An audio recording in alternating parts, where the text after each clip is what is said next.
Bienvenue sur la fabuleuse histoire des mots, la chaîne où les expressions françaises prennent vie, trébuchent, s'embrouillent, mais finissent toujours par briller. Ici, on décortique les mots, on fouille dans les tiroirs du langage, on rigole un bon coup, et on repart un peu plus malin qu'en arrivant. Aujourd'hui, on s'attaque à une expression qu'on utilise souvent, parfois même un peu trop, mettre les pieds dans le plat. Allez, enfilez vos chaussettes de curiosité, c'est parti. On l'a tous faite, cette gaffe magistrale.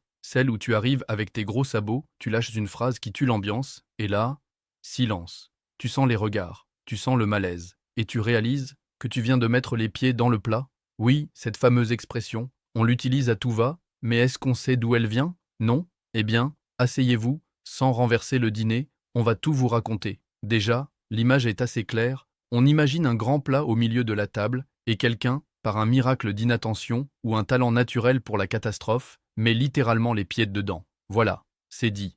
On est dans la gaffe XXL, l'élégance d'un hippopotame dans une boutique de porcelaine. Mais au fait, pourquoi ce plat? Et ses pieds? Et est-ce que quelqu'un a pensé à nettoyer? L'une des premières explications, c'est celle du repas de chasse. Imaginez un bon vieux banquet rustique, des chasseurs autour du feu, une marmite mijote tranquillement, et là, paf! Le maladroit du groupe, sans faire exprès, ou presque, met les pieds dans le plat. Il traverse le camp comme si de rien n'était, et écrase le dîner collectif en beauté. Fini la daube. Ciao la convivialité. Bonjour l'embarras. Une scène tellement absurde et embarrassante qu'elle aurait fini par devenir une expression. Et franchement, vu la crédibilité de la scène, on y croit presque. En tout cas, visuellement, ça claque.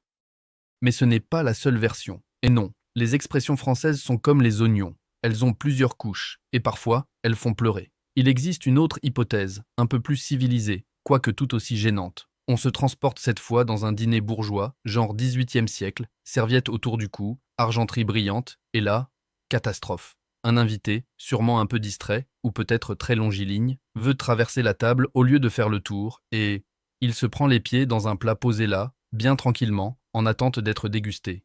Résultat, bouillon renversé, rôti au sol, purée sur les chaussettes, et une réputation de brute épaisse pour les 20 prochaines années.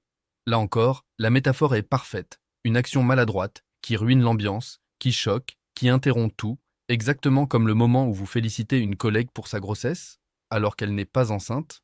Voilà, vous y êtes.